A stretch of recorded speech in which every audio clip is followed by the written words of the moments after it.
વાહન માલિકોએ ટોલ પ્લાઝાએ રજૂઆત કરી તો સમગ્ર મામલે બેંકો જવાબદાર છે અને બેંકની ટેકનિકલ ખામી હોવાનું હાજર ટોલ પ્લાઝાના કર્મચારીઓએ જણાવ્યું હતું।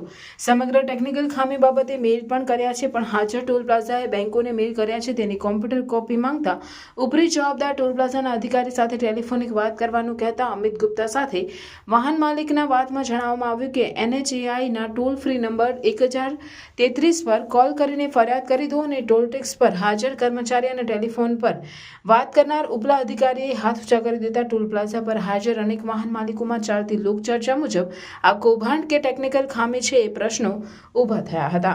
ફાસ્ટેગ એકાઉન્ટમાંથી પૈસાની ડબલ કપાત અથવા વધારાની ચૂકવણીના કિસ્સામાં NHAIના ટોલ ફ્રી નંબર 1033 પર કોલ કરીને ફરિયાદ નોંધાવી શકાય છે। આ નંબર પર કોલ ડાયલ કરીને સત્તાધિકારી દ્વારા આપવામાં આવેલી માર્ગદર્શિકાને અનુસરીને તમારી ફરિયાદ સ્વીકારવામાં આવશે। જો તમારા દ્વારા દાખલ કરવામાં આવેલી ફરિયાદ સાચી સાબિત થશે તો ખોટી રીતે કપાયેલી રકમ તમારા ફાસ્ટેગ એકાઉન્ટમાં પરત કરવામાં આવશે।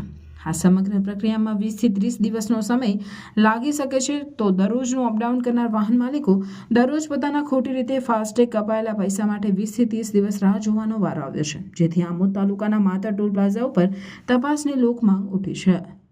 ये 70 रुपया कटना चाहिए। हाँ, उसको ज्यादा कट रहा है आपका। हाँ, तो ज्यादा कट रहा है तो वो क्यों ज्यादा कट रहा है?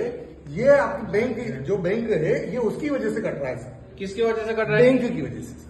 क्यों बैंक की वजह से? बैंक का कोई डिफॉल्ट है सर उसमें, और हमने मेल डाल रखा है सर उसके लिए। हम लगातार प्रयास में हैं, कल भी मेल किया है, आज भी रिवाइंड किया है। तो वो मेल की कॉपी मुझे चाहिए। बिल्कुल, अगर होगी अवेलेबल तो मिल जाएगी। नहीं, आपने मेल किया होगा तो होगी ना। हाँ, मिलेगी ना।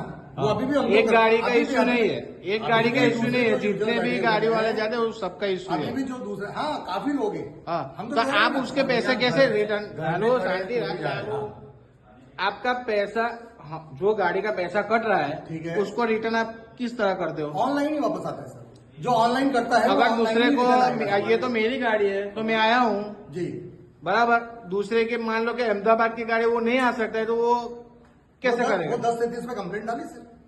तो आपने उधर आपने उधर सुविधा के लिए आपने इधर कोई भी, आप मेरी भी तो सुनिए ना। हाँ, सुनता हूँ। आप रिकॉर्ड कर रहे हैं तो ये भी सुनिए हाँ। कि अगर फास्टैग संबंधित कोई भी समस्या आती है तो NHAI ने 1033 दिया हुआ है। जरूरी नहीं कि आप यहाँ पर आए, NHAI की हेल्पलाइन है ये 1033। आपने ऐसा अभी आपने ऐसा बोला कि आपका पैसा कटा है तो उधर कंप्लेन करो। बिल्कुल, 1033 में आप ये मतलब फास्टैग से कोई भी संबंधित समस्या हो, ज्यादा कटा है, कम कट रहा है ना, तो ये आप। મારું નામ કેતનભાઈ પટેલ છે, હું આમોદનો રહેવાસી છું। અહીંયાથી ઘણીવાર હું પસાર થતો હોઉં છું, મારા થોડા કામથી કે આ છે વડોદરા જતા હોય છે, તો અહીંયા ટોલ ટેક્સની સુવિધા ચાલુ થઈ છે national highway Delhi Mumbai national highway પર। તો ઘણી વખત અહીંયા આગળ એવું જોવા મળ્યું છે કે મેં જ્યારે અહીંયા સાપાથી ચડું ને સમિયાલા ઉતરું તો મારો ટોલ ટેક્સ અલગ અલગ રીતે કપાઈ રહ્યો છે, મને ધોળકા એક્ઝિટ બતાવી રહ્યું છે। હું સમિયાલાથી ચડું ને જ્યારે સાપા ઉતરી જાઉં છું તે છતાંય મારો ટોલ ટેક્સ દેગામનો કપાય છે। અમુક વખત એવો બનાવ બનેલો છે કે મારી ગાડી ઘરે પડેલી હોય ને તો પણ મારો ટોલ ટેક્સ વધારે દેગામ એક્ઝિટ બતાવીને કપાઈ લે છે, કાં તો ધોળકા એક્ઝિટ બતાવીને કપાઈ લેતો હોય છે। આ એક સમજમાં નહીં આવતું કે અહીંયા આગળ, અને જ્યારે અમે અહીંયા આગળ પૂછવા આવીએ કે ભાઈ અમારો ટોલ ટેક્સ વધારે કપાય છે તો અમને કમ્પ્લેન કહેવાનું કહે છે કે 1033 પર કમ્પ્લેન કરો, ને 1033 પર જ્યારે કમ્પ્લેન કરવામાં આવે તો આપણો ફોન વેટિંગમાં 20 મિનિટ સુધી વેટિંગમાં હોય છે।